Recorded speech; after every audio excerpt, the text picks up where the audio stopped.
با دستم این حلقه رو نگه میدارم، یه زنجیره میزنم.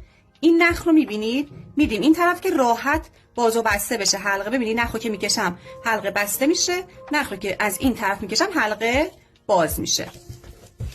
8 تا پایه کوتاه من داخل این حلقه میزنم.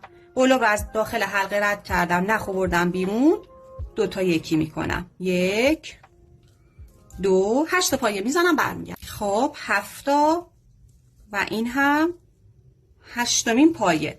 ببینید این نخی که آزاد بود رو یک مقدار من آروم آروم با دستم میکشم که این حلقه بسته بشه. از این طرف پایه ها رو با دستم نزدیک هم میکنم، چون نخ حساسی خیلی محکم بکشید نخ پاره میشه.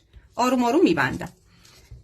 برای بافت رج دوم اول باید اتصال انجام بدیم، بعد رج بعد رو ببافیم دیگه. اما اینجا برای اینکه